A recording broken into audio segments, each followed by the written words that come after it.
It's 3 weeks before England's first game in Germany. Steven Gerrard is getting ready to leave.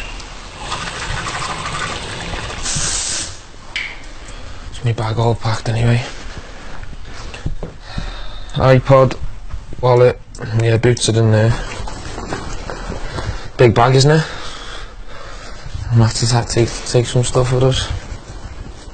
When he comes home again in a couple of months, he hopes to bring back the World Cup.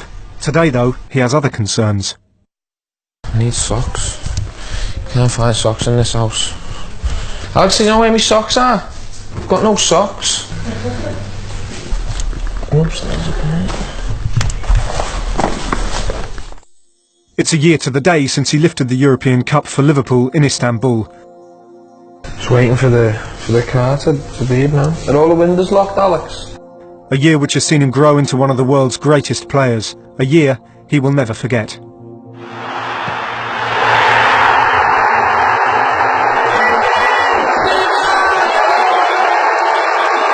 The public face of the footballer is one thing, the private face of the father and the friend quite another. How fat his ass is, look. That's why he's on a diet, look. Look how fat his ass is. This is Paul McGrath, my friend. Well, I've probably mentioned it about 3 million times that I want to be an actor. Meet the people who make Steven Gerrard who he is when he steps off the pitch. Daddy never farted. Daddy doesn't fart. From those who think they know him, to those who really do. 7, 8, 9. What he likes. He's got this thing about washing his hands about 15 times a day. See, well done. What he doesn't like.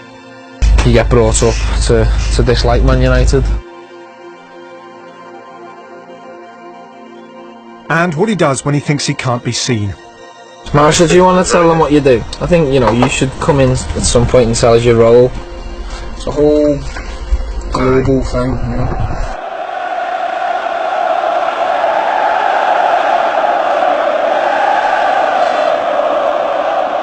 It began in Istanbul. 3-0 down to AC Milan, the 24-year-old skipper inspired Liverpool to the greatest comeback in the history of the European Cup.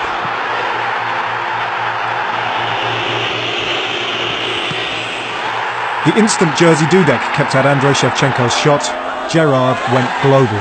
An international byword for bravery and, above all, belief.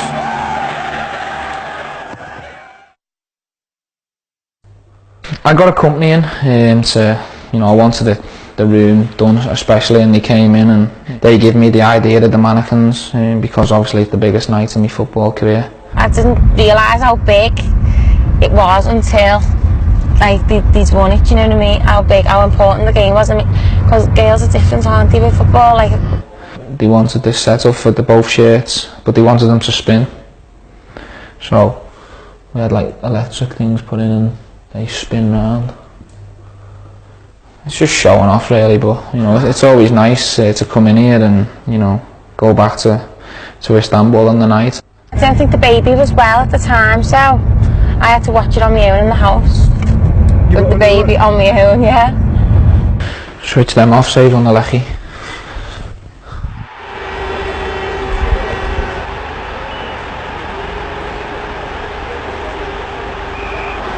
Tired as they were from the exertions on the pitch and the long flight home, the reception which awaited the players back in Liverpool blew them away.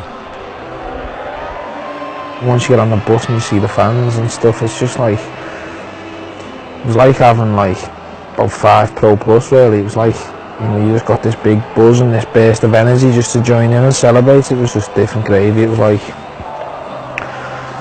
just people everywhere, on lampposts, buildings, shops, cars. There was horns going, there was shouting, screaming, tears, there was horses knocking people over. It was just an experience I'll never forget, and hopefully I'll experience it again, but if I don't, away from football, that's probably one of the biggest buzzes I've ever had, being on that open top bus.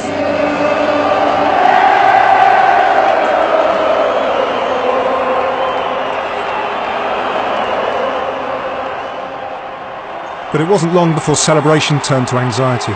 For the second summer in succession, Chelsea left their calling card, and this time Stephen very nearly left. Liverpool Chief Executive Rick Parry has confirmed there's been a Chelsea bid for Steven Gerrard. I think it's the toughest time I've ever had off the pitch. I've had a couple of lows on it, obviously, but off the field at Chelsea, stuff in the summer of 2005 was probably the lowest in my career, and it was a difficult time, you know, going into training and coming home and being confused, and there was a lot going on, you know, with the contract and stuff. Most of the big clubs in Europe had made it known one way or another that if Stephen was of a mind to leave Liverpool Football Club, there wasn't a top European club that didn't want to know. I've never really had stress or pressure, luckily, but that was like the first time ever I felt, because I felt it for him, you know, trying to take it off him, and you could just feel it, you know, like in the room around, and you could just see it in his face and in his eyes that he was feeling it. You have to remember too, even with people like Stephen, that there is an insecurity. You know, for all the confidence on the pitch, he needs reassurance, and I think Stephen had perhaps convinced himself that he wasn't as important to us as he clearly was. There were doubts in his mind about how much we wanted him to stay and how committed we were. I can assure now to our fans that we want that Steve stay with us. It all came to a head. Stephen issued a statement which just fell short of saying "I'm off," but he left his intentions pretty clear. We've done our best, yeah, I think it looks pretty final. Outside Anfield tonight, it's not just opinion that's heated. Come on, Gerard, you scumbag! I put 408 on just to see what the news was. I obviously knew I was the main headlines and stuff, but I just put it on to watch all the stuff that was on it, and I just seen a Gerard 17 shirt going on fire, and this guy holding it. Astonishingly, just days later, it all changed again. Stephen signed a 4-year contract, and with the club came so close to leaving. There was a chance I might have left Liverpool, and my loyalty was getting questioned, but what I can, and I hope people understand that it was never a decision to be made to do it money, because there was a better offer or on the other side of the fence. It was nothing to do with that. In football, you've got to make sure that you're happy and you're settled and your family are happy, and that you've got security. You know, you've got a long time, and they were the issues that I was more interested in rather than the money side of it. You filming? When the situations did come up, I was lucky enough to be secure financially anyway, so money was never an issue. And the people that said, "Oh, you know, maybe he's excited by earning more money," that was completely way off the mark, because I don't play football for that. I play football to be as successful as I can, and because I love the game. A couple of days down the line, I signed for Liverpool, and I comes out to the training ground and stopped to sign some of the fans' autographs, and he comes over to the car. "Oh, listen, you haven't fell out with me, have you? You haven't fell out with me." I went, "Well, why would they fall out with you?" He went, "I'm the one who was burning your shirt and all that." I said, "Well, why do you want to get back in with me if you just burnt my shirt 2 days ago? You know, what's..." I said, "To be honest with you, mate, I couldn't care less, you know, got no hard feelings. If you want to burn someone's shirt and try and get yourself your little 2 minutes on the TV and be a hero in front of all your mates back home, and that's your decision. It's got nothing to do with me." And he was trying to get in the car to kiss me and say, "Oh, well done for staying," and all that, and he probably thinks, you know, burning the shirts made me stay. They're the things that happen though. I wanted to stay to even if it's just to win one Premiership at Liverpool.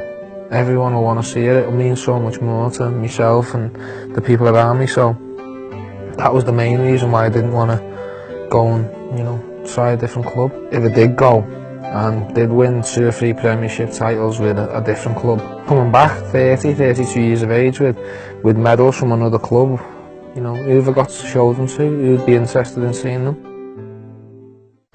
The ink was barely dry on Stephen's new contract when he was back in action, back in Europe, and back doing what he does best. A hat-trick against Welsh side Total Network Solutions may not rank amongst his greatest achievements, but it dispelled any doubts the Cop may have had about his motivation and his loyalty.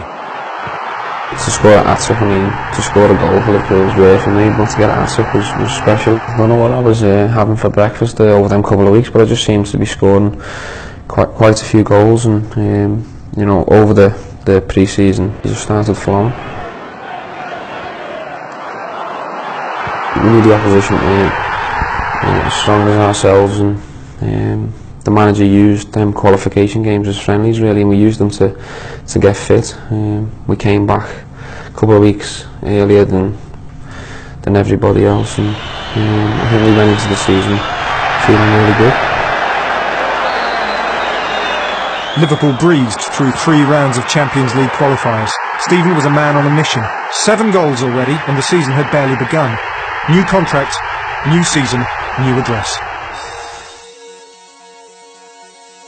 This is my house. I'm going to take you on a guided tour and show you around. This is meant to stay private, but come inside.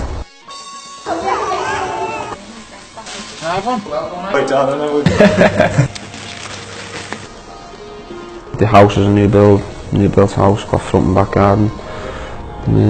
It had, I think, 7 or 8 bedrooms, but I changed some to have a games room and a memorabilia room. It's got a couple of living rooms and a nice kitchen, and basically it's just a normal house, but it's quite big, and I feel as if I've done it up really nice and I'm proud of it. Lights. This is the dining room, and this is where we have family meals together. Christmas lunch, stuff like that, Sunday dinners. This is the living room area. This is where me and Alex relax at night when the baby's asleep. We can come in here and put Sky TV on and chill out. It's a really cosy and warm room. Into the hallway. This is the lounge room we use of a day when the baby's about. Obviously there's a wooden floor in case she makes any mess, and there's just settees where we can lounge about and watch TV in the day and stuff. Let Lily get all the toys and make a mess in this room. Welcome to my games room. These are the doors I had made, glass ones. They've got images of the Champions League night on. There's my goal that I scored, the first one. The other goal's on there somewhere if I can find it. This is a room that I like to spend with my friends and stuff. We have a little bet on the pool table. That's an England shirt, by the way. No Manx shirts allowed in here. This picture is of Lily when she was about 9-10 months old. This is a swimming pool area that we had built on. Oh yeah, there's my hat-trick ball, the one and only. When you've had a swim and you're tired and you want to relax and get away from Alex and the baby. Great lad. I have to put him up as well, case I wasn't going to put him up because he's not really at that top level, but because case he comes on, gives me a visit, I've got to throw one in. This is the steam room we had built on. I think you can get 7 or 8 people in there. The England captain's above him, David Beckham. I was really shy, but I asked him for the shirt after the game, and he said straight away and signed it for me. I really love this room. This is Lily's room. She's asleep at the moment, so I have to be quiet. I've got a little TV for her for when she wants the cartoons on. No bedroom, but a TV really. We've had a TV put in to watch the games. 60-inch plasma TV. Watch DVDs and stuff. There's a TV area over here. Put Sky TV on. Me and Alex are a big fan of watching the telly.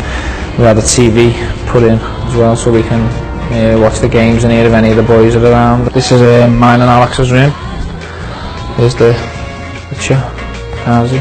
You just bend the camera around there. That's where it all happens. Rooney again, I don't know why that's a mistake.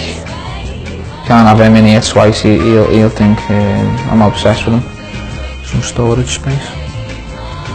This is the room I use on a Friday night before a home game to get away from Lily and Alex, to get a good night's sleep. If you come inside. It's like cricket at the moment. Cricket are providing the clothes for the OK shoot, so as you can see it's a bit of upside down, but this is where I relaxed the night before the game. I think it took me about 2 weeks to move all my stuff, and it was a nightmare. I was going to get someone in to do it, but I've got certain bits and bobs that I don't really want people to see, and so I decided to do it myself, and it was stressful, but I'm all settled now. Really happy with my new house, and as I said, me, Alex and the baby are enjoying it. As you can see, Alex has been busy. Shopping's all in for once. Häagen-Dazs. Benitez won't be happy if he sees that wine rack. I'm barred from in here, but Alex likes a glass of red wine. Sometimes I have a glass of red wine if we're having a nice meal and we've got people around. There's champagne, white wine, red wine, and soft drinks, Diet Coke. Oh, we put them in there. This is the messy room where the ironing and the washing and all the girly stuff gets done. Look at all these hiding from the camera. They're two of my relations who help clean my house and do a lot of stuff for me, and these are two girls from the OK magazine. That's great. Yeah, off, Andy. That's great. I think the same thing. That's fab. Yeah, lift your chin up a little more there. We're doing a photo shoot, a Christmas one. This is all Alex, by the way. They're coming round to the house to put some decorations up for Lily, and they want to do a family photo shoot. So, looking forward to that. It's a big thing for Alex. It's some publicity for her. I mean, that's the kind of stuff she likes doing, modelling and getting the picture stuck. So, it's what she enjoys, and I don't mind joining in for her sake. These women. I'm not really a fan of, being close to the city centre. I mean, it's a bit too hectic for me, the traffic and that amount of people. I like, when I come home from training, to get away from it, where it's really quiet. I like going through my front gates and getting away from it and spending some time with my family and switching off from football and switching off from people around the city really. Different players have different preferences, and some like to be close to motorways, if they're not local, so they can get on the road if they ever get a day off. Some like to be close to airports, and what I find is I like living where I'm comfortable, and I like the surroundings to be comfortable, and I'm sure all the other boys do as well. I'm really, really happy here at Liverpool now. I'm settled, I'm enjoying my football, and I always think to myself, what am I going to do when I'm too old or I'm not good enough no more. I'd like to finish it at the top level. I don't think I'd like to filter down the leagues, and whatever age I get to where I'm still comfortable and then I finish. I'll either stay in football or I'll just completely go missing, I think. I mean, do you sometimes sort of dream of being anonymous again? Yeah, I do. Sometimes when I'm down and I'm not playing well and football's getting on top of me, and sometimes I think to myself, I wish no one had recognised me and start feeling sorry for myself. But as I said to you before, I'm really proud of being a footballer, and I wouldn't change it for anything in the world. I'm really lucky. After a difficult summer, Stephen is slipping back into the old routine. It's exciting, you've had usually around 3 or 4 weeks rest, holidays, and you can spend a lot of time with your family, and then it's back into start preparing for the coming season. You're excited to see the lads, to talk about what they've been up to. You're looking forward to getting back in training because you haven't done much over the last 3 or 4 weeks. And you're not really feeling too good because you've had a few drinks, a few meals, and you maybe put a little bit of weight on, and you're not feeling really what you used to feeling. But you usually go back 6 or 7 weeks before the first game to get yourself in good condition. You'd obviously meet the boys that you're used to seeing all the time, and all the staff and stuff, but it's nice to go back when you've got 3 or 4 new signings, to see what they're like in the first couple of sessions. And you can usually tell in the first one, first, second or third session, whether you've got a really good signing or whether you've got a signing that's going to strengthen the squad. But I haven't been a bad judge in the past. I can usually work a player out after seeing him in 2 or 3 sessions. Sammy up here? Should we try and get alongside him? He's got more money than me though, look, he's got a faster car. He flies past me on this dual carriageway, overtakes me, right, and then I was just relaxing at the traffic lights, and the next thing I just heard, the police sirens. He pulled him over. So I drove past him, beeped him and gave him a thumbs up, and he wasn't happy. Did he get a ticket? Yeah, he got a speeding ticket. Did he? Yeah. It's not funny really, but... How'd you spell Craig? C-R-A-I-G. Is it? Why aren't you in school? Oh, today. No, we have to go in for 10 minutes. I don't believe you. Go to the cell if you want. He's a sag, aren't you? Yeah. Aren't you? In a bit, Steve. In a bit. Here we go. Another day, another dollar. Life at the training ground may have been comfortable and familiar, But all was not well on the pitch. Liverpool had simply stopped scoring. Their football stuttered. The Istanbul effect had vanished. It was to be their worst ever start to a Premier League campaign. By the end of September, they'd won just 1 in 6, and the captain himself couldn't escape criticism. Well, as far as a load of goals going in for us from our centre forwards, no, it's not happening at the moment. But if you're asking me, am I doubting our forwards? The answer is no, because I know there's quality up there. Fernando Moriente, Peter Crouch, Gibril Cisse, there's quality there and there's goals there. Confidence is a bit low at the moment, but the team's playing really well and the chances are getting created, so I know it's only a matter of time before goals start flying in. Don't be surprised if, you know, a lot of critics are proven wrong. People stop me in the street and say not so nice things about how I've played or how the team are playing, but I've got to be prepared to handle all kinds of different stuff. Sometimes it's tough and, you know, sometimes you want to retaliate and say things back, but what I've learnt over the last few years, you know, you've got to be mature and respect people's opinions, whether they're good or bad. Take it on the chin and move on.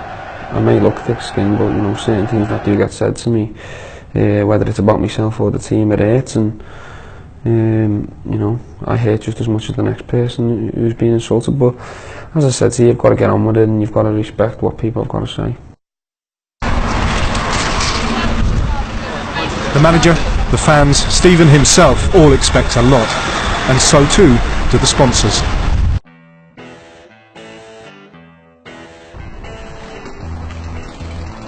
It's never Stevie's real focus to market himself off the pitch. You know, he has his major sponsors who we enjoy a nice relationship with. These are the trainers. The reason I put you in this is I saw a picture of you in the paper the other day. Who decides this? So I figured you'd look comfortable.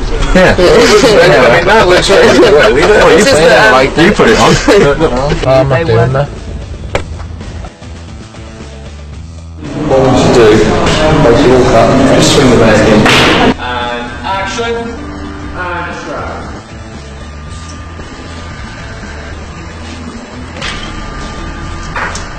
And we're cutting here. Okay. Stevie, you and I sitting eating out of plastic plates with your banoffee pie there. Yeah. Crouchy and Redknapp there. We went for a meal.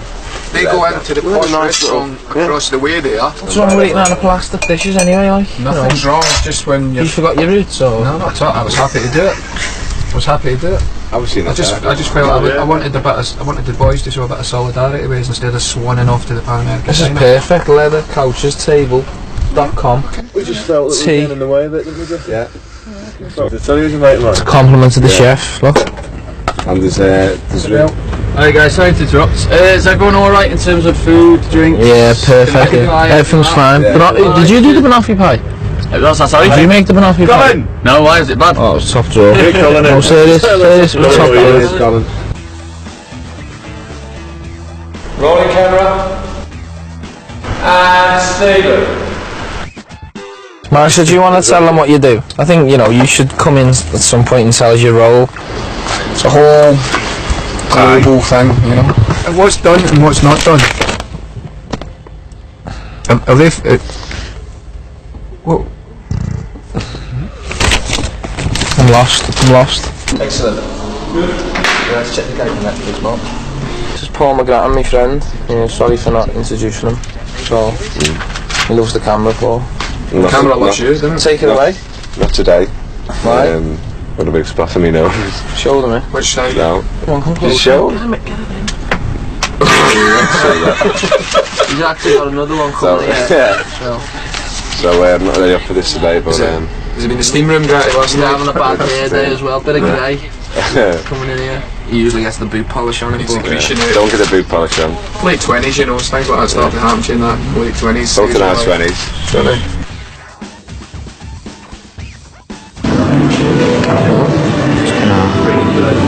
The finals are like that. What you want? Stupid masters and that, so you should do a bit of acting in school, wasn't it? Yeah, sure. I was felt shape up in school. The Christmas play. Stevie, do you remember the first time you had to do this? Yeah. Just so nervous, didn't really know what to expect when I was going to there. And the first one was Powerade, a Powerade advert, yeah. You remember what it was? Done a couple on me. We did a TV ad for that? I think it was Lucasade. I don't think we did a TV ad for Powerade. I think we did, but it never got shown, it was that bad. We paid them off, not sure. Yeah, I'm not the best at this kind of stuff, but just take part for the experience and for the laugh. And a few of the lads are coming down in a bit, so could have turned it down because I knew the lads wanted to do it and stuff. I wanted to do it. Let's go. Come in, guys. That's it. Good. It just makes me feel better from before. I was doing a bit of acting, thinking to myself, oh no, this is just not me. Come in and watch the boys, have a little laugh at them, but it's poor, innit? It's poor. Probably one or two out of 10 best for a lot of us. We're not the best. Talk us about your love life. Tell us about your love life. People want to know. No one's interested in my love life. I am. Do you know about it? No, I just want you to tell everyone else though. You meant to share. Not much to tell really. It's single. Available.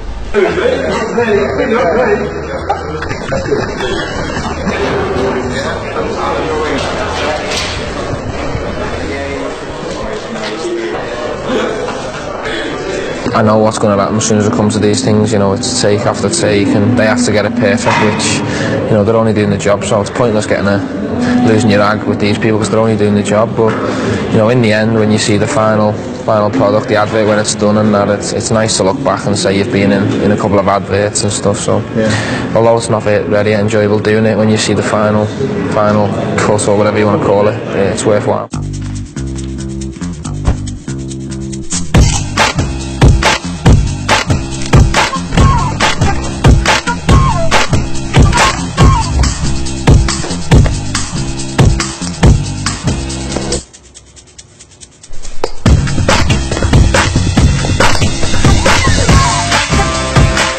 Carlsberg. Expect company. Out of the red number 8 and into the white number 4. Victory over Wales in the World Cup qualifiers was followed by defeat in Belfast. At Windsor Park they were toppled spectacularly by David Healy's single goal for Northern Ireland. They made hard work of it, but they qualified. The Northern Ireland game was just a complete nightmare. We never played well.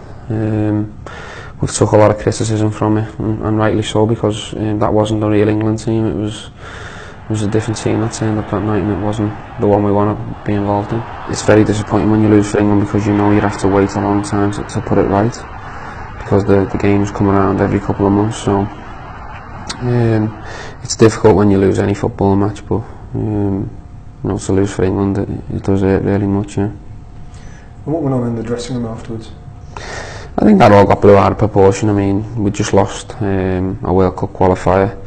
Any football match you lose with a gang of men involved in a small room, you know, there's going to be words getting said and people talking about the game, and but you know, the media blew it all out of proportion really, because what got said never really happened. It was just all handbags really. I think the majority of our qualifiers were so-so performances, but we finished top of the group. We've done the job, and the good thing is there's still a lot more to come. To be honest with you, I knew Alex before we actually met. My friend knew her really well, and I asked my friend to sort of ask, can I have a number to phone her up, and she refused. So I just done it off my own back and tried my luck. Got speaking to her. She wasn't coming across at first. She was playing hard to get. I'd seen him around like Liverpool a few times, and I knew his friends, and he's just one of them really. And then we seen each other in the club, and I hate talking about this. It's so embarrassing. And that was it really. And then Igor, I knew his friend, so his friend got my number, and it was just sort of there. And then he phoned me, and then we went on a date. Good start. Did you hit around? I think she did. Who it was, but she wasn't, you know, pretty sure. So that was really my excuse when I phoned her. I said, well, you don't know who I am, so meet me and try and find out.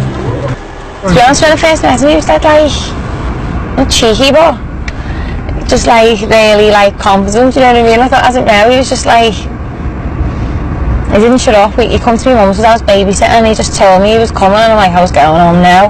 Because I thought I hadn't even met him before. And the last thing, I think, when you first meet someone is to be stuck in a house, babysitting. You've never met before, do you know what I mean? It's just like, at least if you're at a house and you're around other people having a meal, it's a bit more relaxed, isn't it? But the two of us are just sitting there like that. And but then I knew I liked him straight away because he weren't like cocky or not, and he was just like a bit, what's it called? Competent. It's harassment, I think. It's just loads and loads of phone calls and stuff like that. And my friend also helped, who knew her. He was sort of like trying to persuade her, but I got there in the end. It wasn't easy now. Yeah. I think she likes footballers, but she doesn't know much about football, so... I still don't really know the rules, to be honest. I don't know, I know like bits and bobs of the game, but... I don't know, I don't think most girls now, do they?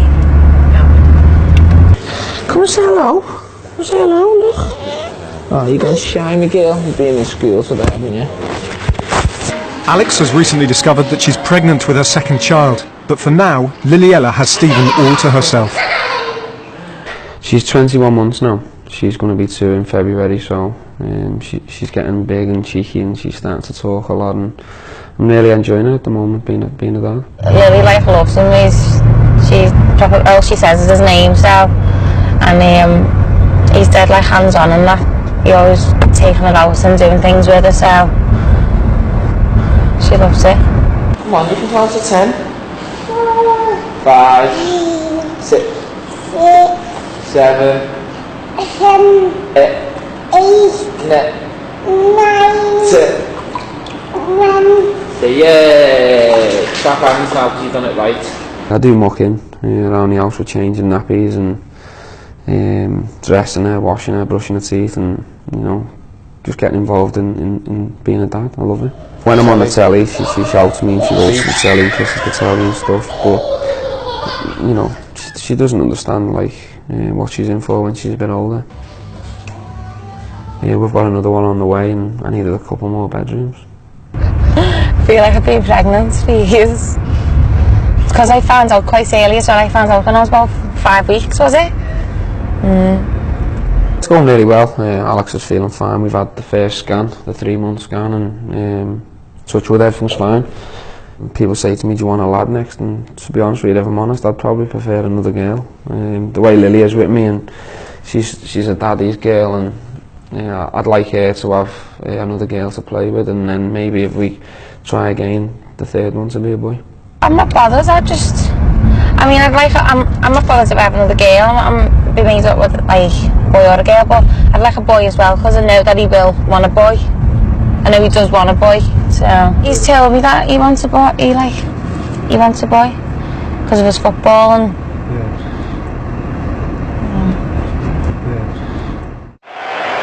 Liverpool in the Champions League.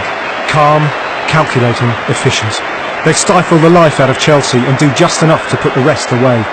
For all their teams labouring in the league, European nights remain special to Liverpool. We're flying in Europe at the minute, you know. I think teams are actually turning up against us and fearing us now in Europe because they know we're such a good side. If we can transform that form into the Premier League, I think this season will turn out to be a good one.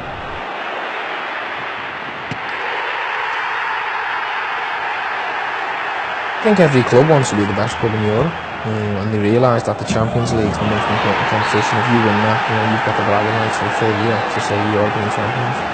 I mean, every league game, every cup game, our fans' first song is "We are the champions of Europe." So, you know, it gives the fans that proud feeling to know that their team is supporting is the best team in Europe. Istanbul is still fresh in the memory. No need now for last-ditch heroics. Liverpool had topped their group with something to spare.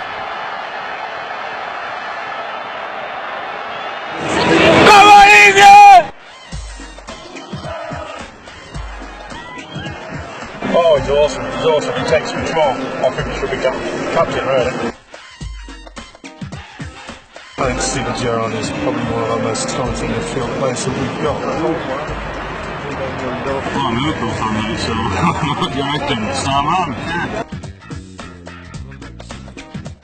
Yeah, it's only a friendly. We said that a lot with Sven, and they are friendlies normally with Sven, but this is England and Argentina. I don't know any other game that England are involved with, including Germany, including Scotland, that arouses so much sort of tension and edge. We didn't know until after the game, we did, that they were singing and dancing on the bus and saying some derogatory things towards the wives and girlfriends. Whether that's true or not, I don't know. I wish we did see it before the game, because I think it would have given us an even extra boost. Not that we needed it. Everyone was up for it, we wanted to beat them. We'd been criticised in previous friendlies for not showing enough fight. England being stretched back here. Cross comes in, might be a chance. It's a goal for Argentina, and it's Hernan Crespo. Argentina have the breakthrough after 34 minutes. I don't think England v Argentina is ever going to be a friendly. Everyone was up for it, we wanted to beat them. We'd been criticised in previous friendlies for not showing enough fight, and I think we showed everything you can possibly show. Looking for Beckham here, nice fit, real shot, Wayne Rooney! England have equalised, and it's Wayne Rooney with the goal after 38 minutes. Not the best defending by Argentina. I think what's going to be very interesting for Steven Gerrard is how he fits into a system which has Ledley King as the anchorman, because in a way that should release Steven Gerrard to go and do what he does best, which is bombing forward from midfield, pinging in these sort of Hollywood passes and these extraordinary shots that he can do. You only got to listen to the cop in full voice to realise, you know, what his greatest strength is.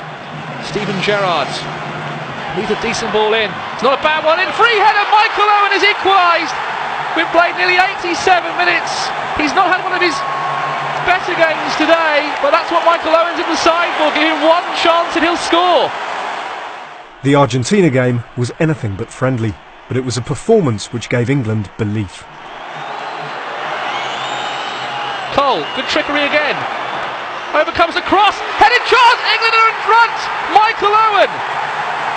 England have won this game surely now in injury time, and it's Michael Owen with a second goal made by Joe Cole, and England fans are going absolutely mad. What an extraordinary finish to this game.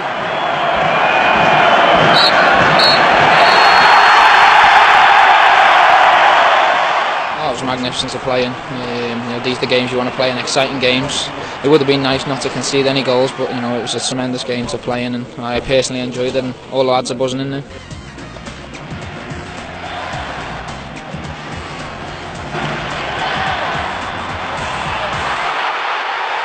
You can go on about personnel and systems all day, but when you go across that white line, you need a team spirit and you need an attitude, whereas if you do go behind, you need to show some togetherness and spirit, and that's what we've shown tonight. Where were the lads, where were the mates, where's Gratty and the rest of them? The boys will be at home cheering me on, I hope, and I'm sure I'll have a load of text messages and phone calls now when I get on the bus. Win, lose or draw, there's always someone there to offer support. Time to meet his best mate, Gratty. Hi, I'm Paul McGrattan. You don't know who I am. Well, you will do soon.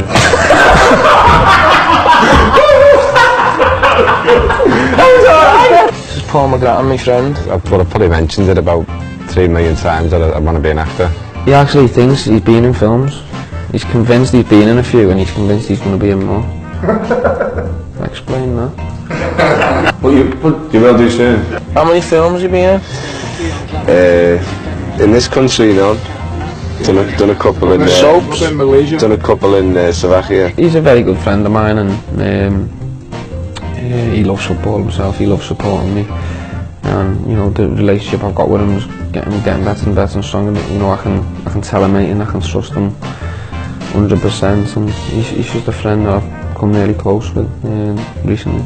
He's always there for me if I need him, if I need someone to talk to, if I'm feeling a bit down. You know, he's really close, and as I said to you, I can tell him anything.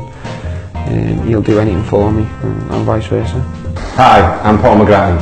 You don't. Ned's laughing in the background! Basically, it's borders on babysitting. He needs everything. He's 24 hours a day, 7 days a week. He's running his life. Where are we going to get some lunch from? You feel like a sandwich or something, me. So I know those, see the one, the ice items, the ice from the cream in? Yeah, see you then. And the yellow one as well, the yellow icing. Because of all the stuff I've took on off the pitch, I needed someone local to go with me to certain things to make sure they go well. Now, because he is quite clued up on the football side of it and what's right and wrong. Take two. He does all my fan mail, make sure that everyone, you know, the sick kids and stuff, if I need to phone people, if I need to go and visit people in hospitals, he'll organise it all times and stuff, and he'll run like a diary and make sure, you know, because it's easy for something to slip or forget to phone someone back, and you come across as, you know, I think, I want to make sure that I come across the right person and do the right things, and you're right along the lines of he helps run the whatever you want to call it. But I mean, if something came up where he could, you know, he could improve his job or, you know, start off on something, I wouldn't say, oh no, you're doing that for me. You know, I'd say to him, go and do it, and you know, I'd love him to maybe get a little bit of a break in something that he really does want to do. But I know he enjoys being involved in what he's doing now. I am Paul McGrath, you're watching Steven Gerrard's story, and then as you're walking out, I reckon you turn that and you give it the finger and give it the... You're going to be seeing a lot more of me. This is just the start or something like that. Yeah. Come on, improvise, you're meant to be an actor. I started doing like this engineering job. I was the worst engineer ever. Charlie comes, the old boss, who I don't think speaking to me now, but he was misunderstanding that with his daughter. Sort of bad whether they got called off, I got the blame, I don't know. But I was a bad engineer anyway. Telecoms, I was so bad. My brother still does it now. This interview, it's bombing. Got to step it up, bombing. Not bombing, really. To know more. Thanks, Ned. Sorry about that, and we'll just. Can we switch his microphone off? Is that 5 minutes? Is that possible? Go on. So, you know, do you think he would just go and do things straight away? I'm not, what's the name, Samuel L. Jackson? Yeah, I would do, yeah, to be honest. It's something I'd like to. How can we do this with him in there? It's something that I'd like to have a go at, and if I'm no good, then move on and, you know, do something easier. Football agent or financial advisor or presenter places. Well, what do you want to be? Actor, agent, financial advisor? If you listen, I said I'd like a go, and if I can't do it, I'd move on to something easier, like an agent or a financial advisor or presenter. I'm the puppet, you're pulling this thing, do you remember that? You know, if someone says to me, look, no, you're crap, you're never going to do it, then I'll... Has anyone ever told you that before, or...? No, well I haven't really, you know, you don't know till you try, do you? Have you been told you've got potential, or...? Oh, yeah. Yeah, you're right. Yeah. Ned. Well, you will do soon. Yeah, deadpan. Well, you will do soon. What level are you going to try and hit? What are your heights? What are your ambitions? Well, obviously, aim high, innit? You know, someone said to you... Keep the dream alive. Someone said to you when you signed pro Olympic, what do you want to do? You wouldn't say, well, have a year there and go to Berry. No disrespect to Berry, and just, you know, you'd say, well, I want to stay there and win trophies, which you did, so... Sure. What's the point? And you did, so there you go. Height dreams are good. Hi, I'm Paul McGrath. You don't know who I am. Oh, he's cats! What road are you going to go down? Soap? Film? No, I'm not soap, no. Film? Film, yeah. Oh, you're not playing games, are you? No. Hi, I'm Paul McGrath. You don't know who I am. But you will do soon. That was horrendous! That was bad, dude! You can't do that! That was the most boring interview I've ever seen. So he wanted me... Fact.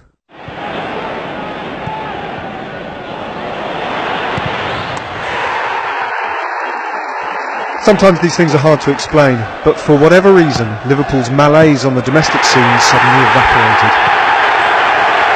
We're playing really well, we're not conceding goals. I think that's 5-6 clean sheets on the spin now, so yeah, we're playing well, the team spirit's good, everyone's happy. As autumn turned to winter, Liverpool turned the screw, eking out the goals for, and quite simply eliminating goals against. They played 11 games without conceding one, a new club record. They notched up 36 points in the league from a possible 36. The captain was clearly having fun. I'm enjoying it because we're winning. It's the most important thing. My form's okay. I'm getting a lot of chances on goal as well, so yeah, things are good. And in January, a hero returned. I knew a couple of weeks before. I knew the rumours, obviously, because of living in the area and stuff, and everyone was talking about it, but the manager asked to speak to me and Jamie Carragher about the situation and asked us what we thought, and we give our honest opinion on it, which is obviously private and confidential between the four walls of his office. And a couple of weeks later, Robbie was there in a Liverpool shirt, and it was brilliant to see.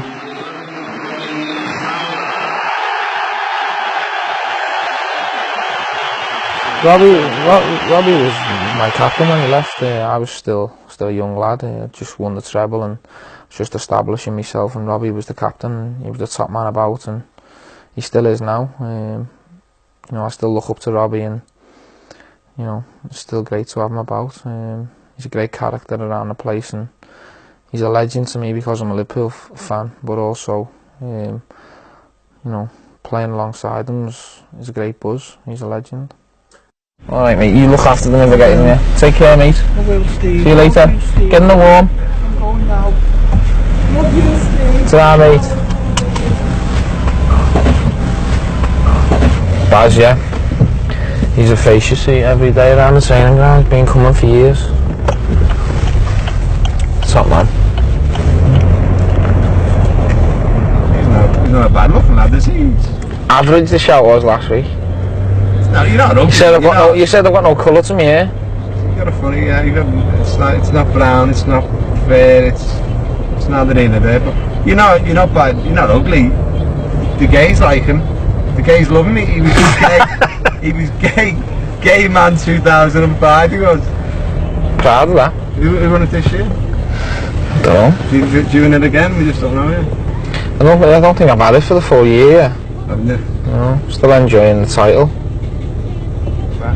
Don't want to be getting too close to him, he's got a spot on his eye and don't be zooming in on it. I'm on the right side. Saying that, he's off the market now, he's dating, aren't you? Have you told him about you? If you go down here, this is back towards Eighton down there. Dating now, Gratty.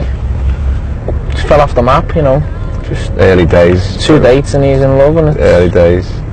What do you mean early days? Has she stayed over? I don't think my mic's on. Sorry? Has she stayed over? Who? Michelle, isn't it? Oh, no. I won't name second names. There's loads of Michelles. It could be anyone. She stayed late, yeah. Did she? Separate rooms, or? Of course. Catholic. Sure. Last week it was all I'm in love, and oh, don't. That's. I have to put up with all this, excuse me, all this shit all the time about I can't get a bed. He's met this Michelle, and it's curtains over, off the map. In love. Doesn't shut up about this Michelle. I've only ever seen her once. She is a nice looking girl, to be fair, but... So do I talk about it all the time, be honest? It's usually football all the time, but it's like thinks he's Stato, but now it's just Michelle. So come on then, tell us a bit about her. Tell us how she looks, what she's like, why you like her. She looks good. Out of 10? Wow. 2.8. What do you mean 2.8? She can only have one mark. Both was an 8. Oh, you giving yourself an 8 no, as well? I'm not an 8 now. Right, yeah. What's she out of 10 at 8? 8 out of 10. Got to be happy with that. Yeah, take an 8. Got high hopes for this one though, haven't you? We'll see how it goes, innit? Don't just go with the flow. This one, don't get carried away. You always get carried away. Don't get carried away. You're taking 4 meals in a week. 2 meals in 2 weeks. You put weight on that poor girl. Tell you. Steven Gerrard is getting ready to go to Germany to try and win the World Cup. Today is the day he joins up with his England teammates after the greatest season of his career. It all started only a matter of weeks after lifting the European Cup. And at the halfway point, Liverpool have set a new club record for consecutive clean sheets, and they're still punching their weight in all the major competitions. Away from football, Alex is still busy modelling, even though their second child is due in just a few months' time. Good start. You get hit around. Stephen is still working on his acting career, while his best mate Gratty is still trying to get his started. Yeah, deadpan. But you will do soon. As his football gets better and better, so more and more people want a piece of him.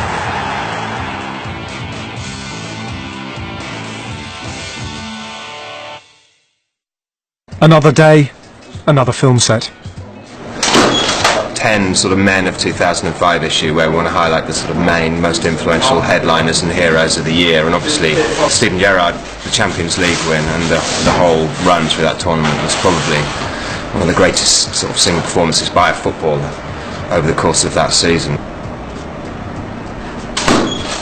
There is a sense that this, you know, this could be his year, even more than, you know, last year was.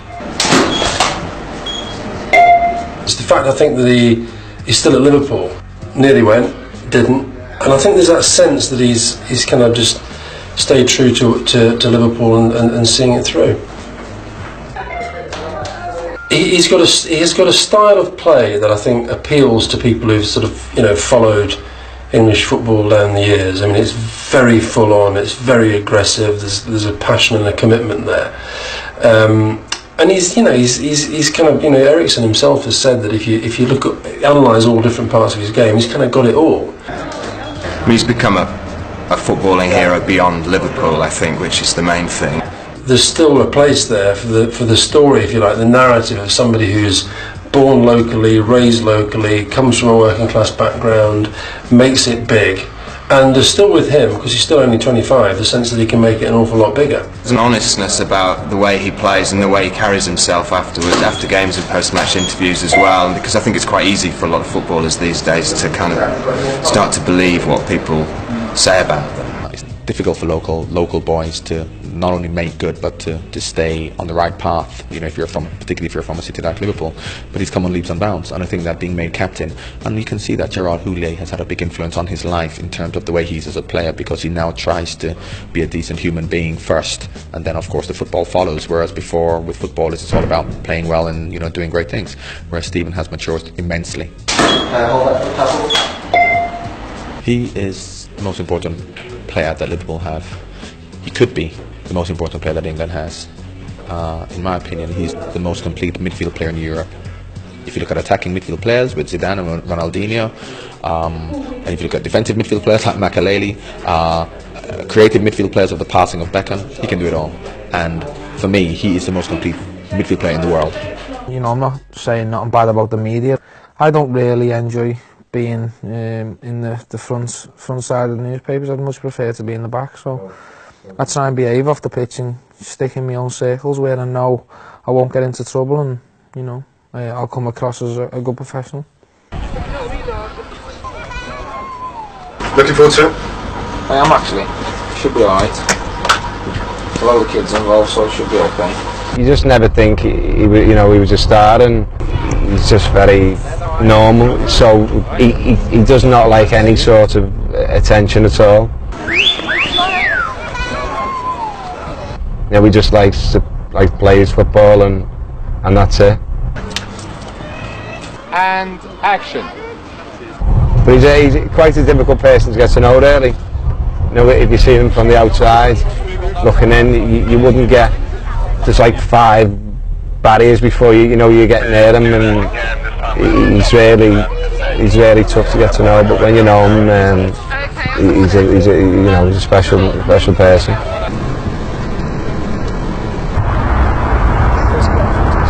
He's got this thing about washing his hands about 15 times a day. Washes his hands all the time. You won't believe. Yeah, he's got something wrong with him. Sometimes when you've got makeup on and like a girl scratches a face or something, like you might get a bit of makeup in your nail.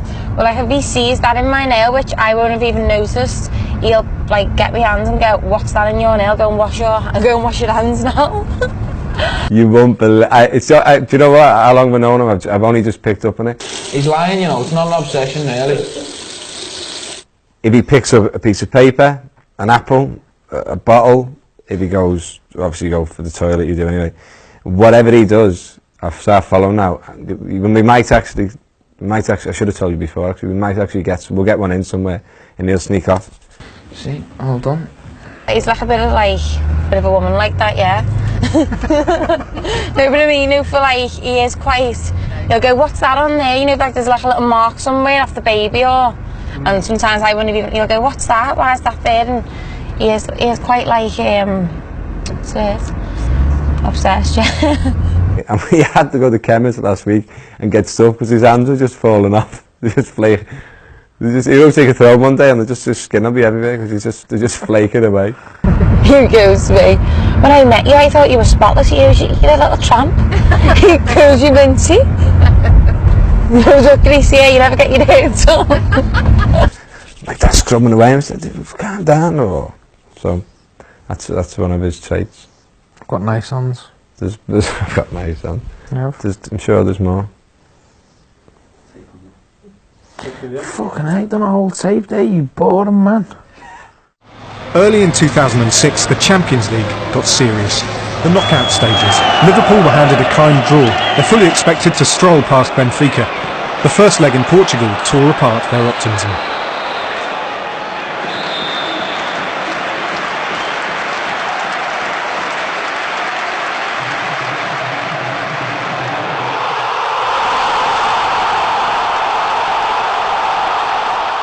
The game was a 0-0 game really.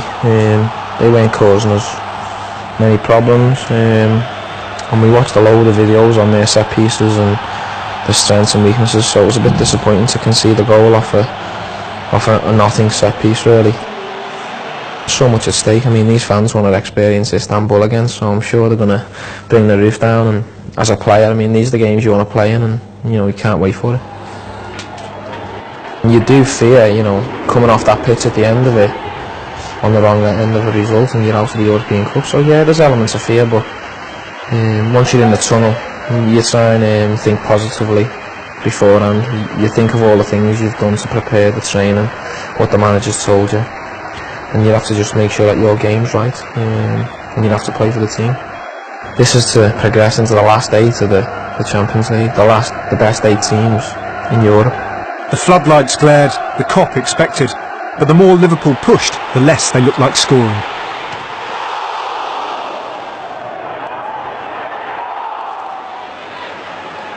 Just before half-time, Simao broke free and blew the game apart.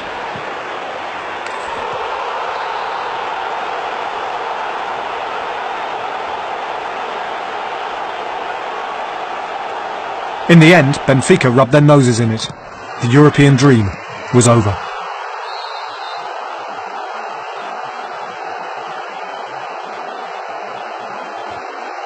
I personally think we went out of the European Cup because of the results in Benfica.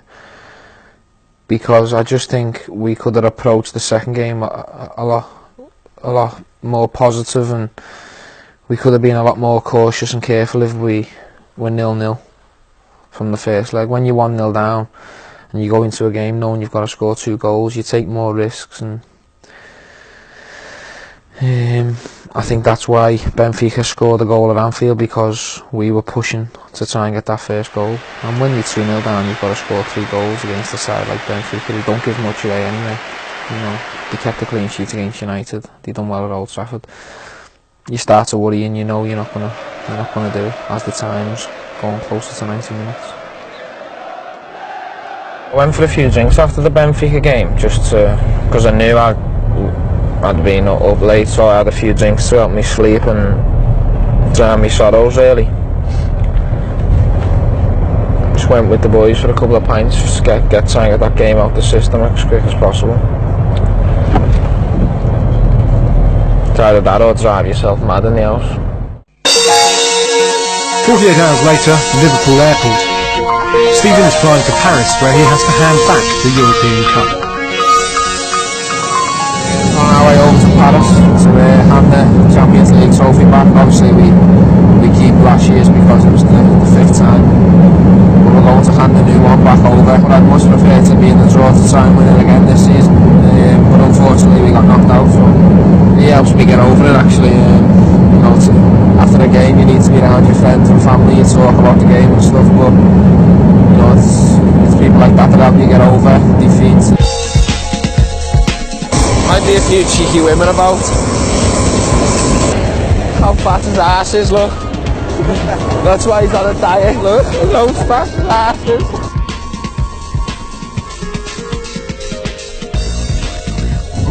Oh, clippage.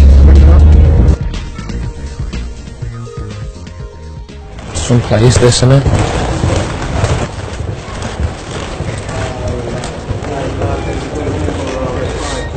Who do you think will win it this year? For my philosophy of football, I go Barcelona. Yeah, Barcelona. Really strong, this team. They're a good team. Good team. Okay. Yeah? You want something? Okay. No, we're fine, we're fine. Grazie. Thank you holding my phone for me. It's on silent. Yeah. On my car key. It's absolutely brilliant in here. I'll take them back off. She wants up being on stage. It's like the elbow doing the chandeliers in it, isn't it? I was like this. You're right in there. Okay, down there. So we are delighted to welcome you to Paris and to the beautiful City Hall for this historic UEFA Champions League Cup handover and draw ceremony. Steven Gerard.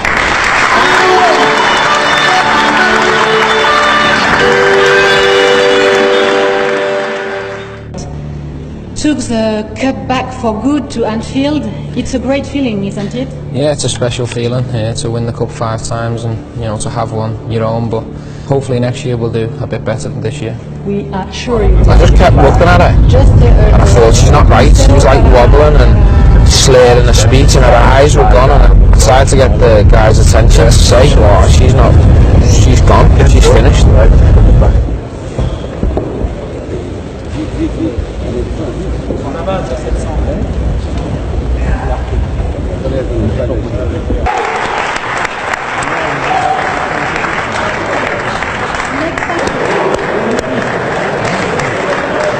Nightmare.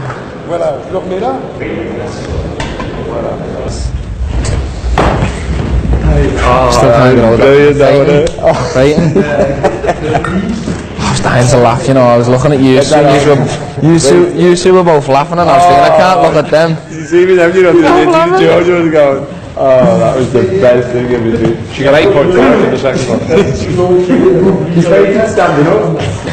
First one was like Rocky 2, just wouldn't go down. You were like, hold on, you're doing good. Oh, go down, just go down. Look up Big John text. Even money, she faints again, 20 to run, the skipper catches her. He'd have lost his money, wouldn't you? Like the woman who's presenting the show, she just fainted right in front of me. She just went, her legs just went. She just started panicking, and the next thing she just went bump and hit the stage like. I can't believe that's just happened to me. Do you know what, you are gonna... The thing is, you'll be the brunt of the jokes, not her. There'll be internet, there'll be all sorts on it now, Gerard, please, I'm presenting.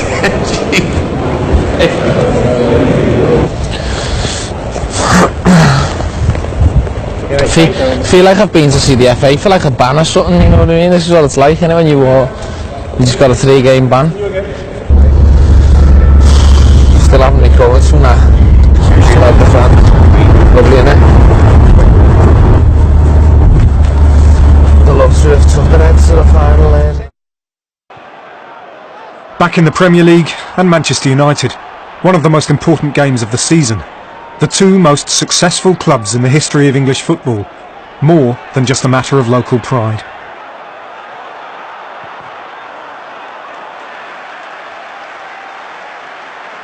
It was a tight game. Liverpool were undone by a late goal. And while Rio Ferdinand celebrated with his teammates, Gary Neville ran the length of the pitch and punched out his delight in front of the visiting supporters. To be honest with you, I didn't know he'd done it during the game, but having seen it on the TV, I think his reaction was a bit over the top. I'm sure he's regretting that now.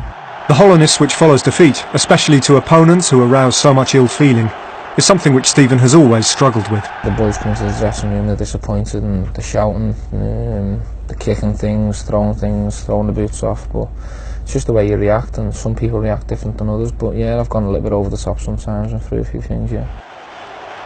It was disappointing for the run to come and end at Old Trafford and stuff, and took us a while getting over it, and the results were affected from that defeat, I think.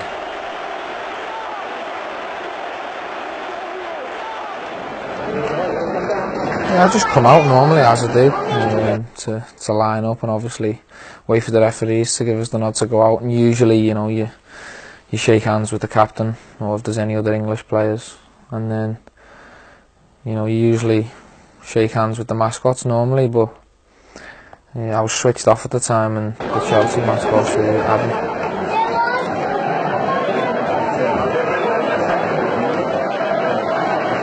Where I went to shake his hand and he give it that one.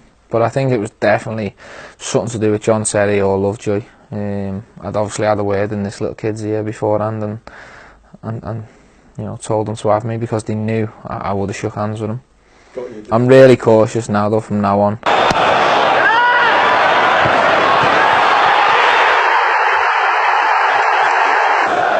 In February they lost at the home of the runaway leaders Chelsea 2. Then March saw them visit Arsenal. Another big game, and another close encounter. And once more, it didn't end well for Liverpool or for Steven. I made a kamikaze mistake by trying to pass back to the keeper. I never seen Henry, and he latched onto it, went round the keeper. It's the second time I've done that to him. He's quite clever, and I thought I'd have learned from it from the first time, but I've made the same mistake twice. Where had Liverpool's form gone? At moments such as this, Steven has to dig deep. When you're the captain of Liverpool Football Club, it's not just the captain when you put the armband on the pitch, it's off the pitch, around the training ground, it's around the stadium, it's when you're at home, it's when you're doing everything every day in your life. You've got a responsibility. You're the captain of Liverpool Football Club. You've got to make sure you give it your best shot. It was only yesterday I had a chat with the assistant manager, and we were talking about the captaincy, and you know, he was saying to me there's things I still need to improve on, and I never took that in a bad way. I took it as a positive thing because I am only 25, and you know, the idea is to get better as a captain and get better as a player. There's two sides of being a captain, you know. There's obviously your quality. You set an example to the rest of your teammates, the way you play, how you approach games and your attitude, and I don't really think I've got a problem on that side because I'm confident that I am a good player and I can lead by example. But there's also a responsibility of protecting my teammates and being better with them off the pitch. You know, protecting them from when we do get beat and when players are not playing well, and being more of a leader with them and protecting them more. If someone misses a chance or I miss a chance, I feel it because, you know, I'm there as well, but that's where I've got to stop and realise and think, if someone misses a chance or does a bad pass, I've got to stop and think, you're the captain.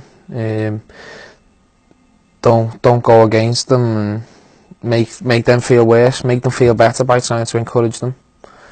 And you know, I feel as if that side of the captaincy I'm getting better on, definitely.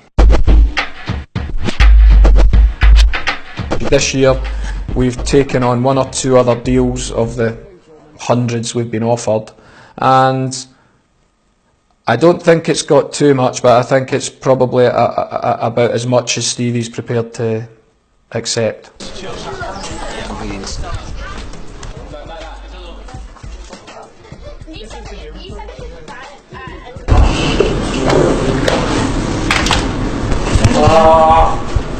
Fuck. You said it was a 7. These are meant to be a 9 as well. No chance. You will have to wear the others, or you better wear them? Okay, good one.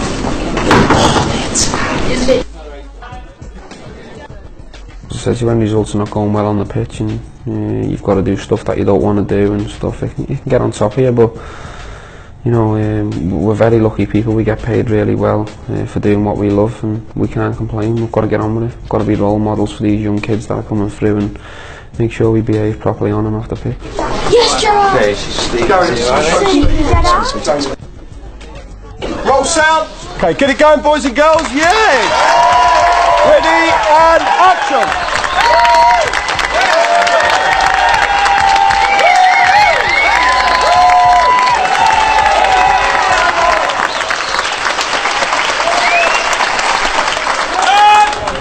Reset, please. Go on again.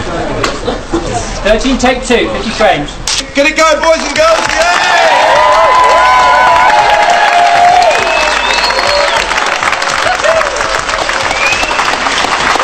Okay, cut. Smile at him just a little bit more. Yeah, when you look there, just give him a little smile, mate. Sorry, I should have got you a smile. Yeah, just a nice little smile at him. No, I wouldn't say it comes naturally to me. No, I mean, I wouldn't say I enjoy getting me picture took and like doing these photo shoots. But I think it's important that you create an image for yourself that comes across right to people. But I'd like to be remembered for being successful on the pitch rather than photo shoots and modelling and stuff. Although I do it.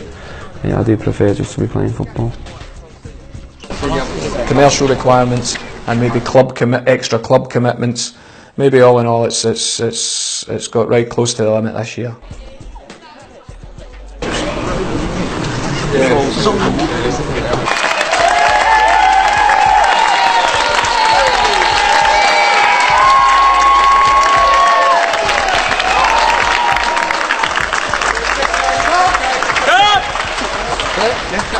Cheers. Okay, yeah. Thanks, guys. Good. Nice to meet you. Cheers, mate.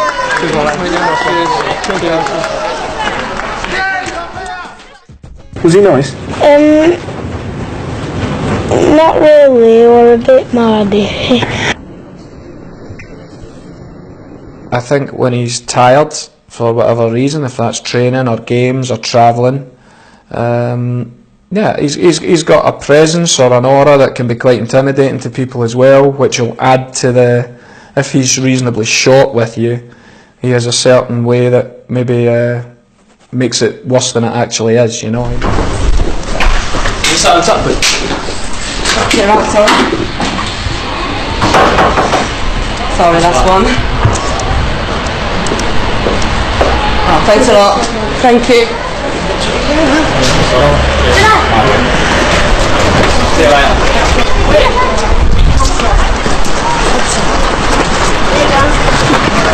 Pick up, guys. He's got to go. He's got to go home. I'm really sorry. See you, Steve. I must be a nightmare to be around when we've been beat, or if I've personally had a bad game or made a bad mistake, because I'm someone who takes football serious, you know what I mean? It's priority in my life, so if things are not going well, I probably take it into my social life as well. We all have good days and bad days. He has more than most, believe it or not. If he's tired, it's not that he's bad, it's just that you get nothing out of him. Because I'm quite lively, as you know, and he's being like an actor and that, Yeah, and he's sitting there and, oh, what about this? Yeah. Oh, what about... Sometimes you can be alright, and then other times you'll think that he's going to be alright, and then he'll come home and his eyes will be a bit shocking and that, but he's not like he's not like horrible, he's just got a face on him, do you know what I mean?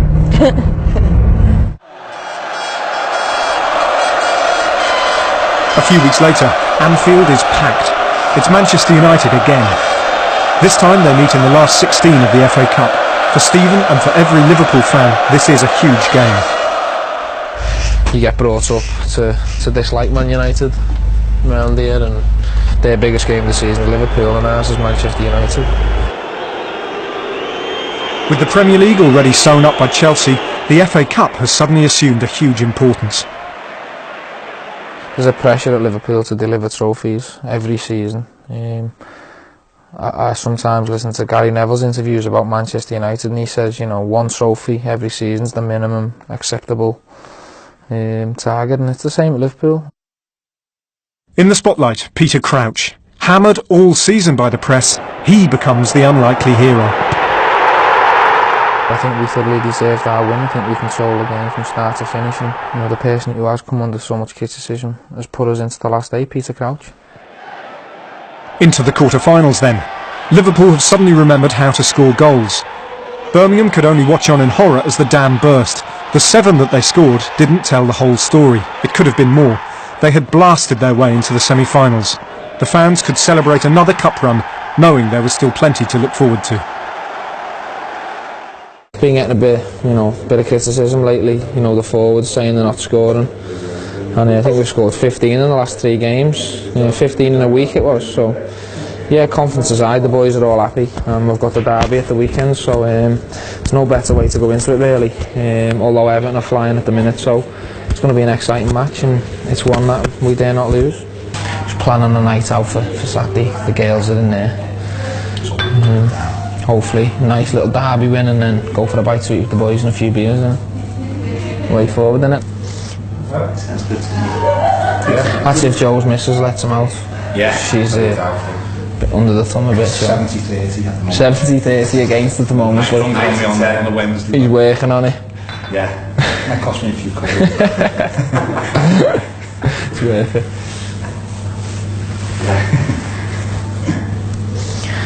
Are we going to crack on with these haircuts then? Yeah. Do you want to go first or? Do the film star first and then finish off with the shite, innit? Want to go first?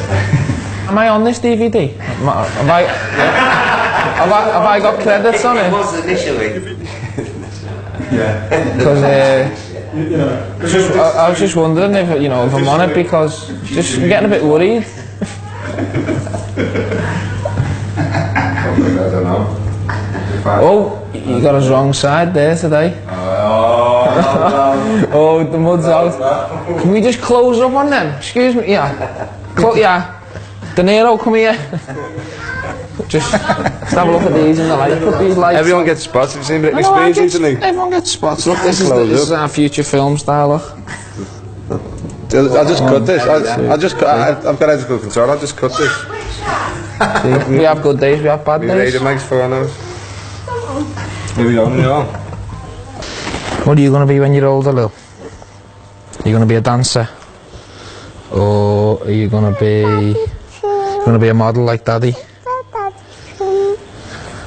So you get mummy's looks, eh? If it was up to me, if I never got no stick, I'd just leave, man. Just get on with it, but the amount of stick I get, I've got to try and have a go, so that's why I hired Joe. He's sorted it out of late. The manager's not happy with the Spanish lads here. Harry's. He just prefers, the short on a weekly basis, shouldn't he? I know. You see, they put all the stuff on, before the game in the middle, and he just walks past shaking his head and does the sign of the scissors, if to say, get rid of it. It's when you see people who are not the best looking and they're there for 10 minutes, you just think, why? Just go and get on with it. Like I do. You got him. Good shout, actually. You got him, look. He spends more time in the mirror than away from him. That's no chance. You're in the mirror more than me. If he was a Mars bar, he'd eat himself. He would. But today I'm looking a bit drained, a bit tired. 2 games in 3 days has drained me. Looking forward to Saturday. It's the one you look for on the fixture list at the beginning of the season, the derbies. Derbies and Man United. I've got about 25 tickets, so they'll all be getting used. Most of my family will be there, friends. Lily's coming Saturday, aren't you? You coming to watch Daddy play football? Hey? Daddy's shoes on. Listen, tell Daddy, do you want to come and watch him play football against Everton? Yeah. And what do you say to Daddy before the game? What is it? Good. What is it? Good luck. Good luck. Say good luck to Daddy, don't you? Come on, Michelle might turn up more often. He had a bit of a problem at first. His new babe was turning up when she wanted. I think he got 2 dates out of 5 off her. She stood him up 3 times out of 5. Didn't get stood up. 40% you settled for that? You didn't, did you? Yeah. No, it wasn't like that. Tell them about the night when you were going to pictures and then she was staying over at yours. What happened? It's going on the editing floor. Waste of time, just getting cut up and get final say. She phoned you. This will not be going in. She hit cancel at 10 o'clock. You're wasting tape time. Wasting tape time, I must admit I've been stood up a few times, but I've never been stood up 3 times out of 5. That's wasn't a poor 3 out of ratio. 5. That is such an exaggeration. Cuts all the grey out, Joe? No. That bar's stayed in though, hasn't it? Oh yeah, he's had the boot polish out as well. Yeah. The shout is, well, we already know his brother John McGrattan is here. The rumour is he gets the boot polish out. But if you come in close, there is a bit of grey going on, isn't So there? how can I have the boot polish on? You say coming close, it's grey. I know, because it wears off, doesn't it? You have to give it another go. I'll swear down now that I've never done here. And swear down, my man. I haven't, good luck. What are you doing with them man boobs? You keeping them? Do you want to see if the clippers on the chest? Sliding that. I bet you have a bit of a debate, you and Michelle, who kisses whose boobs, don't you?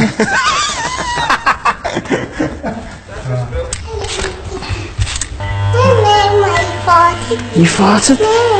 You stink. Daddy farted. Daddy never farted. Daddy doesn't fart. The first derby I played in, we won 3-2. I'll come on right back. Daddy's talking. What's up? What's wrong? Yeah, the first derby we won 3-2. I kicked a few off the line late doors, and that finished on a high. I think the second one I got sent off for a bad tackle on Kevin Campbell. Got a 3-match ban, so that was a bit disappointing, and we got beat 1-0. And then they've been okay since. I've drawed a couple, and I think I've won my last 3 or 4.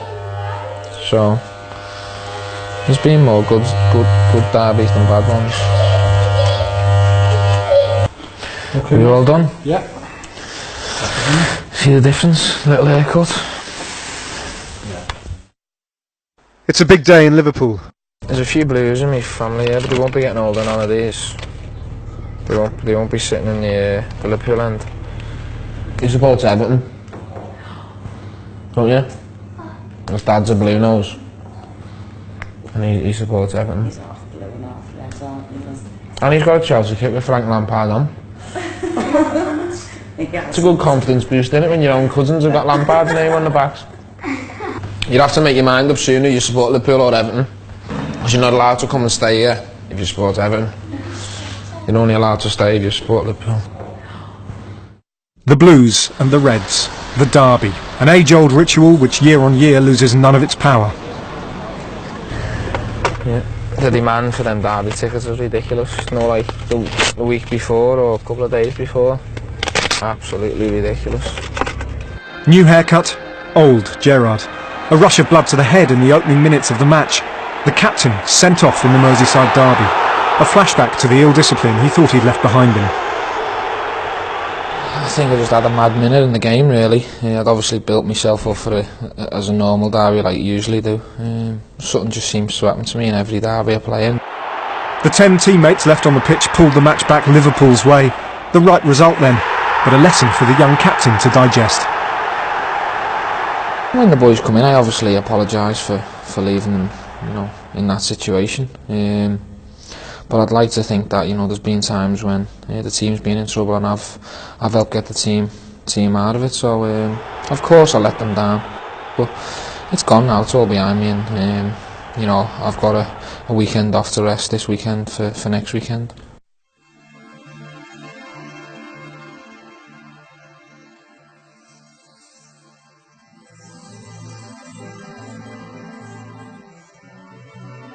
I used to think football was the most important thing in my life, and that's all I had. But now I've got a family of my own, and I realise how important they are to me, and they're number one in my life now. We're just having a little bit of a tea party for her. We took her out today to see the animals, and she had a pizza with her friends, and these are all her relations that just come round to have a swim with her and play with her, really, just so she's got. Because we live out the way, you see, from the family, 30 minutes away, so we invited all the kids up for her to play with and have a good time. We've arranged a little tea party, some cakes and sweets, and she's just enjoying herself with the kids.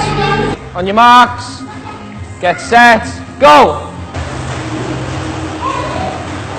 The people who are always around me, family and stuff, they don't see me as Steven Gerrard, the footballer. There you go! When I spend time with them, they treat me like the normal Steven Gerrard, which is the way I like to be. Spewed up in the pool. No, and it's alright. Just mix it in.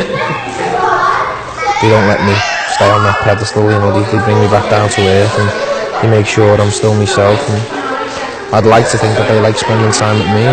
Have some sandwiches as well because you haven't had no tea. We all love each other, the family are close, and away from football it's just the normal Steven Gerrard, the boring Steven Gerrard. That one. Green. It's one thing as a footballer you have to learn to deal with the money side of it. Yeah. I respect money, and I realise that now I have got money, you know, I need to do the right things with it. I don't need to become flash or become anyone different or become big-headed and start spending money on stupid flash things. Go on, you can eat your pizza now. I like to treat me family. I look after me mum, my dad, my brother financially.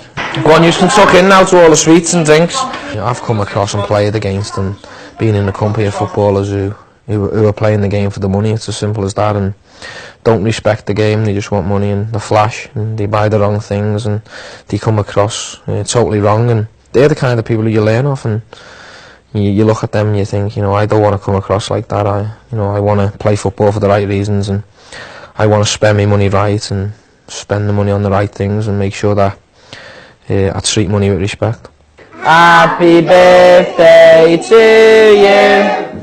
Happy birthday to Lily. Happy birthday to you.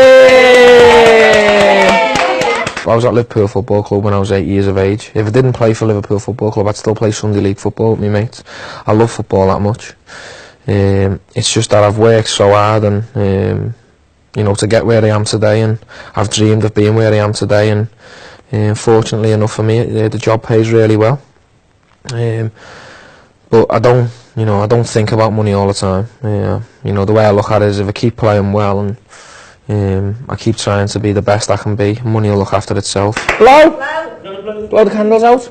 Sometimes, you know, I do think to myself, I have got a lot more money than an average 25-year-old who's got a normal job, of course, and I know there's responsibilities to come with having that much money. But to be honest with you, I only ever think about money or talk about money when I'm asked a question in an interview, or you know, what's it like having you know, lots amounts of money, and what do you do with your money and stuff. That's the only time I think about it, to answer the question. I have people who look after my money and make sure it gets invested properly, and yeah, I just, you know, treat money like everyone else really. I just think about it when I'm asked about it, but I'm not the kind of guy who thinks to myself, I've got to have this amount and I need that much amount, because I've come from a background where I never had much money and my family never had much money, so I respect it 100%.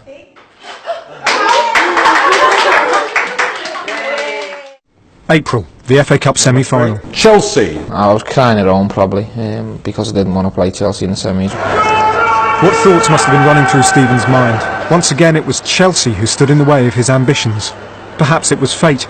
The team he so nearly joined not once, but twice. The billionaires in blue, a flesh and blood reminder of what could have been.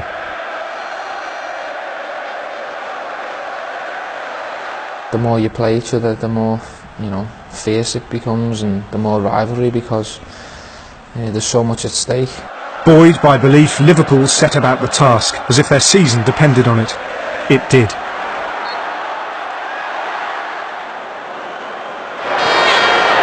First, John Arnorisa, and then a brilliant goal from Luis Garcia.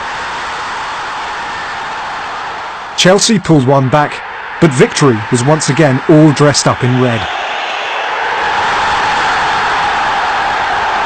If ever a result mattered, this one did. The nation tends to support the underdog. It happens when we watch Chelsea. You know, we want the other team to win.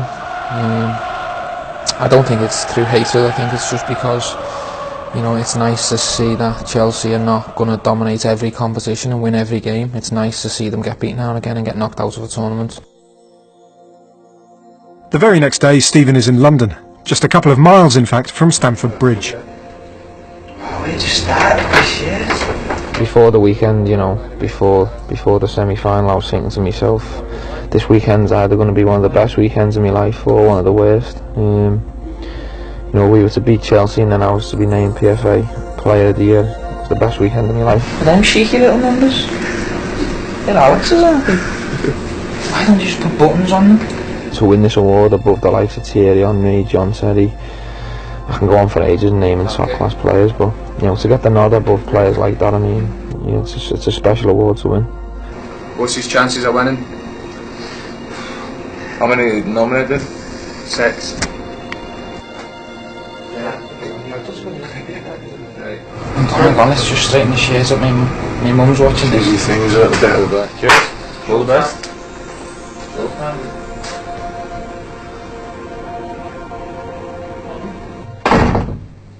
Third place, Thierry Henry. In second place, Frankie Lampard. And the winner and PFA Players Player of the Year for 2006 is, I think, probably the best midfield player in Europe, Stevie Gerard. It's been a great season so far. If we can win the FA Cup and then win the World Cup, it'll be perfect. Just 2 weeks later, baby Lexi is born. Alex decides to be induced early to avoid a fixture pile-up.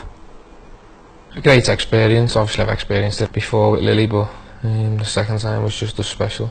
Alex delivered at 9:33, so I was helping with the labour for 3 hours before it came out. I had to stay up the top end and help Alex, you know, go through the pain, but that's our job, and our role. I think we've got to get involved and help them get through it, because there's no getting away from it. They work hard in that labour, and they need help to get through it, and I play the captain's role in there, yeah. No, I nearly lost my ear though. At one point during she was saying, I feel like biting your ear off, so I was getting all the blame. I felt guilty actually. I said, so go on, have a bite and just don't bite it off. I've got a World Cup to play in a few weeks. His duties as a father have just doubled. I was up till 2 last night winding it. Changing nappies, oh. 4 sleepless nights later, Cardiff. It would prove to be the game to define a lung-busting season. Yeah, I never slept well the night before. Just thinking about it, how it was going to go, and I think once, when you're going in favourites, it's like on cup final day, it's talking about the game, about set pieces, about the small details, about who you're marking, what could happen, what might happen, just to make sure every single player is 100% ready to go into. Dean Ashton, he had a big hand in the first goal, and Jamie was unlucky to score at own goal. And then keeper makes a mistake and we're 2-0 down with 30 minutes played. That's when you start worrying, you know, it's not going to be your day, and you might be picking up a runners up now.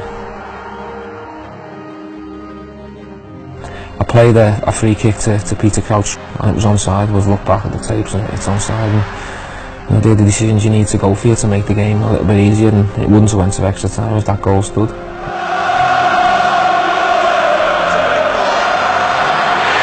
The ball for Gibril was instant, yeah. I seen him make a good run, and I managed to play the ball spot on. It was a great finish. He still had a lot of work to do, but we done really well. At 2-1, it's still in the first half.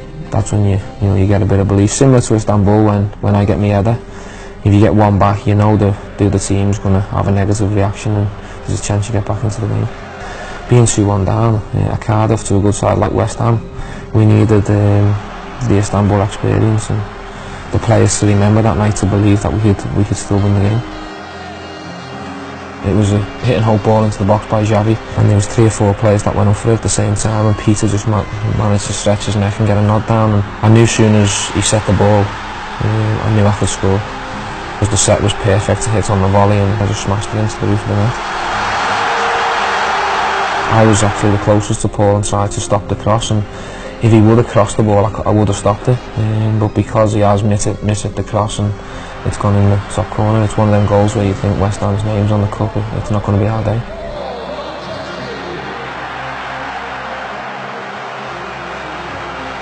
I thought, the game's over. I just thought we were just seeing out the clock. I was cramped up, I was really tired. On another day, if I never had cramp and the scoreline was different, I may have tried to control that ball and tried to set up an attack, but I just thought to myself that, you know, the clock's running out, time's running out, I'm just going to hit this as hard as I can and try and hit the target and cause it strong enough.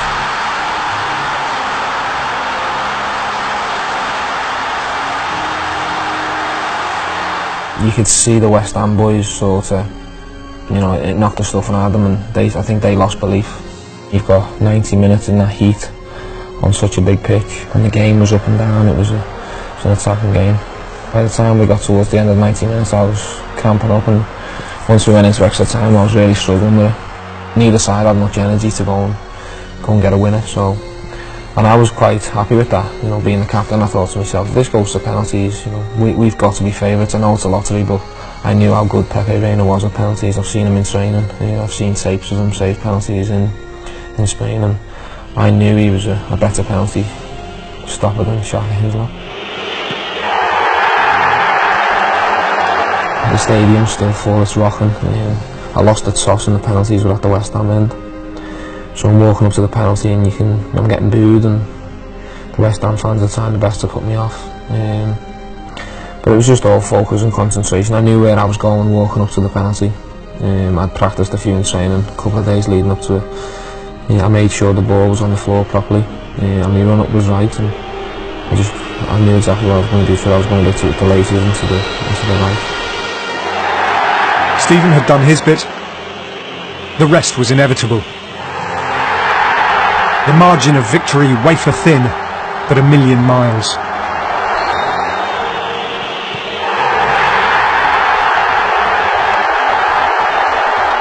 Those who were not in Cardiff to witness it saluted their hero in his absence.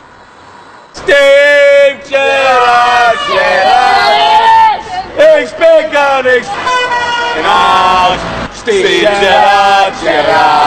The Gerard final, as it will doubtless be known to future generations, had matched Istanbul for drama and brought another major trophy back to the city, which perhaps more than any other yearns for success on the football field. Liverpool geared up to welcome home their team, the cup, their captain. I can't describe to you how I'm feeling. It's right up there with Istanbul. Tuesday was obviously another great night for myself, me and Lily, obviously one of the best nights of my life, and then Lexi, second girl, and it's been a great week for me. Not much sleep, but just glad to have this cup in my hands, and can't wait to celebrate with the boys in a minute.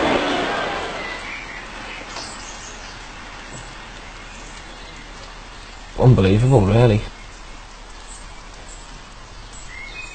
Before the season started, the idea was for a massive improvement in the league and to try and deliver a trophy for our superb supporters, and yes, I'm just glad it's all done and dusted now, and now I can just forget about Liverpool for the summer and concentrate fully on England now.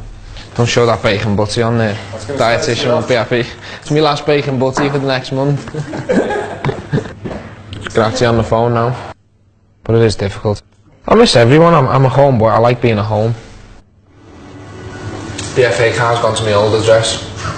From an individual point of view, I want to go there and play well, just continue my form from Liverpool into England. And from the team's point of view, we want to bring the trophy back.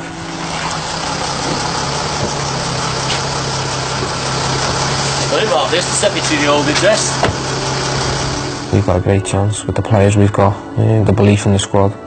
If we get a couple more players 100% fit and sharp, we can win the tournament. Of course you dream about it all the time. It's such a magic trophy, and it's the biggest competition you can play in as a player. Oh, great. Off. Yeah, I'd love to get my hands on it, and I'm going to give everything I've got to try and make that happen, and I'm sure the rest of the boys are. But it's exciting times for the country. I'm sure it'll be buzzing by the time the World Cup gets underway, and you know, I can promise all the supporters and everyone out there we'll give it our best shot. Dreams are one thing, reality quite another. The World Cup went to Italy, England went home after the quarter-finals again. It'll be another 2 years before Stephen gets a chance to lift a major trophy with his country. Back at home again, Liverpool are gearing up for a new campaign. Last season it was the FA Cup, this time they want more, and are looking to push Chelsea all the way to the Premier League title. After 2 seasons which both ended with silverware, who's to say this one won't be just the same, if not better?